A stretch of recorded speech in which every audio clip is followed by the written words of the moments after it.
Hi, sisters. It's me, Vonnie. I'm so glad that I'm back with you guys again. You guys really have to excuse me. I know you're probably wondering, like, okay, why has your hair been like really ratchet and wrapped up for these last couple videos? And it's just been because I've been so busy trying to get my house together and everything, and I've kind of put me last. So I'm gonna do something to my do soon. So you guys will see it. I'm thinking about maybe doing like a natural journey, maybe kind of vlogging about that as well. I'll definitely let you guys know. And then I'm also looking a mess. No earrings, no jewelry, nothing. I don't even know where my wedding ring is. Shh, don't tell my husband. Because like I said, I've just been cleaning. But I have been meaning to do this video for the past couple days and I keep forgetting.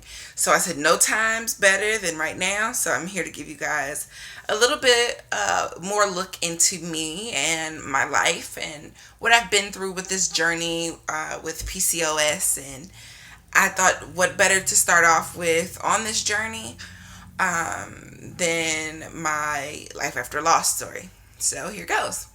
To get into it, I really would have to start and kind of give you a little bit about my relationship.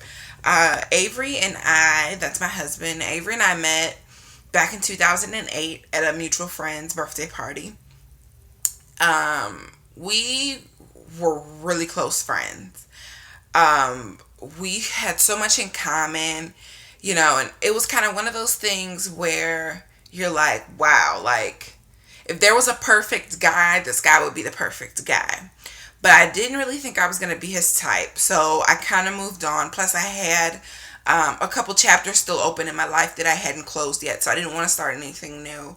He kind of didn't really know where my head was going to be at. So we just remained friends for a few years. In 2011, yeah. In 2011, February 2011, we started talking. We really hit it off, and we've been together ever since.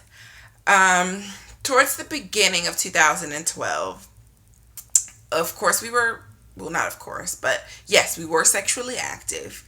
And I don't know how many women with PCOS can relate to this, but for me, I was a little careless, and I'm not ashamed to say it. Um, it could have gotten me hurt with the wrong person, but thank God it was with Avery. But yeah, I was a little careless. I was having unprotected sex with someone who I wasn't married to at the time. It was a committed relationship, but still, when you're young, I mean, you have to think about it. I'm only 23 now, so then I was 21. When you're young and in love, you're not really thinking, and not thinking can really get you hurt. So looking back now, I should have been more responsible. But I ended up getting pregnant, which I didn't think it could happen, which is why I wasn't really as concerned about using condoms or birth control pills or anything like that. So I got pregnant and I was so excited because, like I said, it was something I never thought would happen for me. Avery actually surprisingly was like excited. So I'm like, this is it. Like, I know this guy is the guy of my dreams. We're about to start a family. Let's do this. So about 6.5, 7 weeks in, I started feeling different. I had morning sickness. I had all that stuff, back aches and everything, and it just stopped. The only thing that I still had was the cramping, and the cramping got progressively worse. So it went from light, almost like period cramps, to worse. And at the time, I worked in the dental field, but my dental office was inside a medical office.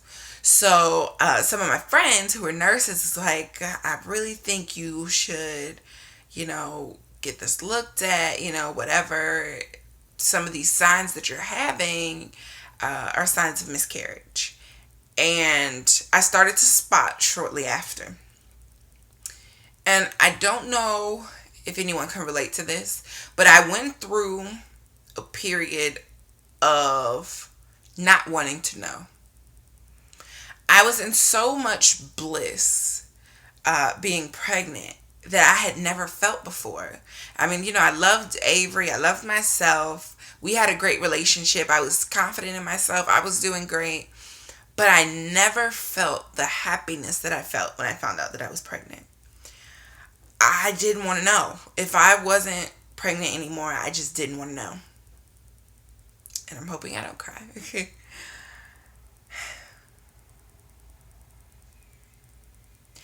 But I just couldn't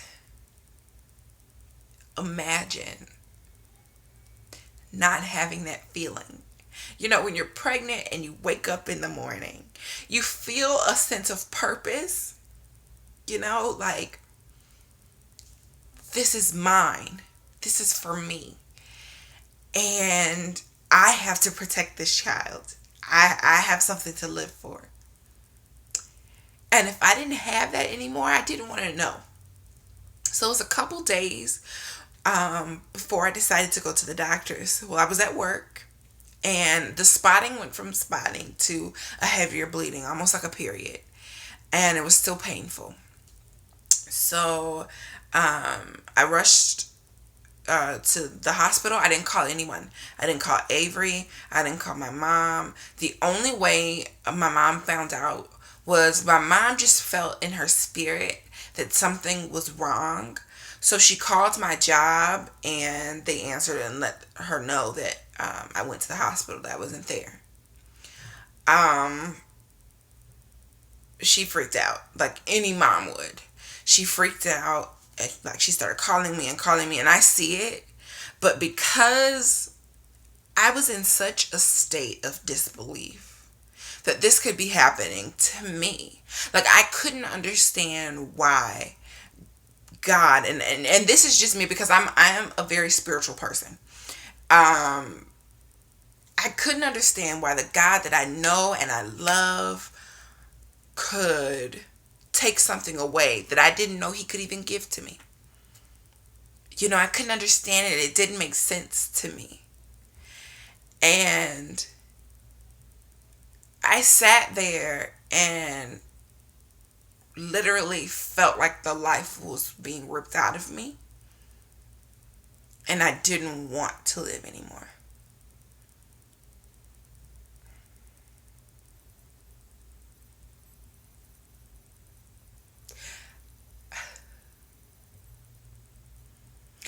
I didn't have that drive to just want to breathe, to want to breathe again. You ever been so heartbroken about something, whether it was a relationship or if you've also been through loss, where every time you breathe, it just hurts? Like it literally feels like your heart is an empty shell of what it used to be. I couldn't believe it. I couldn't believe it. Finally, I was dismissed from the hospital. I finally called my mom back and told her what happened. And she met me up at the hospital, and she's like, why didn't you call me? Why didn't you let me be there for you? And being the selfless person that I am, I couldn't imagine having my mom, having my sister, having my dad, or Avery even there with me through that. Because it was such a heart-wrenching feeling for me, and it was happening to me, that I couldn't imagine letting someone I love watch me go through that. That's a pain I don't wish on anyone. That's a pain I don't wish on any family member. Even after it all happened, I watched my mom look at me different. And not in a pity type of way or anything. She felt helpless. The same helpless that I felt when my child was taken away from me. That's the pain that my mom felt, that she couldn't protect her child from feeling that.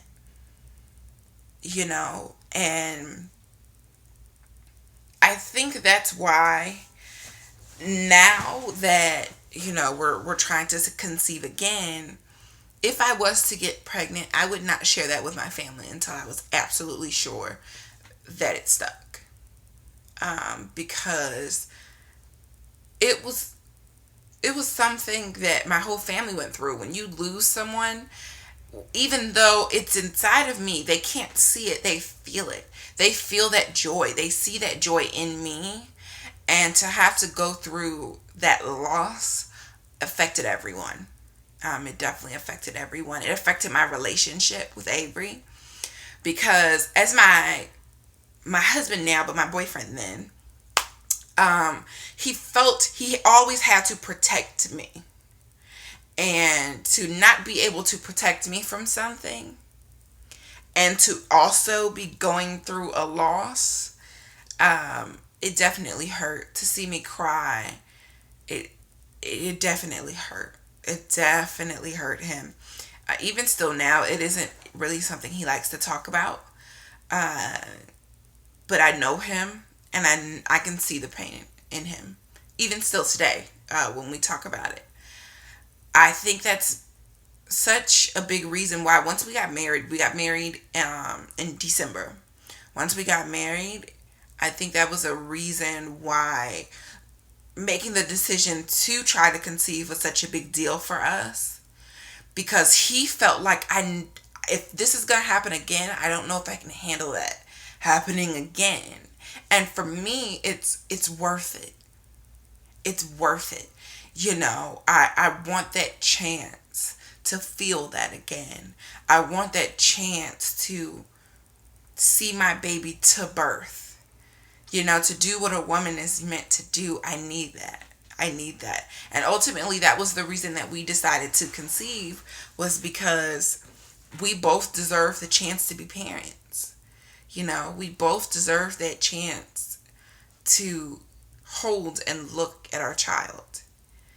And so I'm saying all of that to say this. I can relate to a lot of the women who have PCOS, because the rate of miscarriage is increasing steadily. Because a lot of women don't know.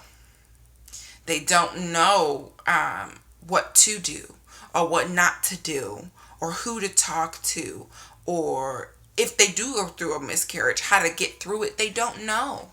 They just don't know. And so I wanted to put my story out here to tell anyone who is going through it or who has gone through it, I am here for you.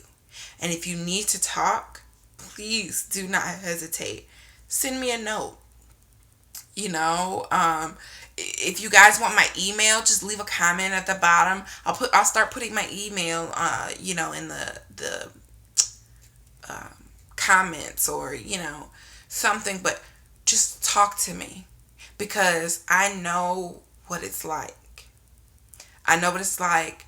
I don't wish it on anyone. And my heart goes out to anyone who has to endure what that loss feels like. So please, like this video, share this video to someone who's going through it or who has gone through it. Leave a comment with your story, or reply with a video of your story. Let's build this sisterhood, guys. Let's really build this sisterhood.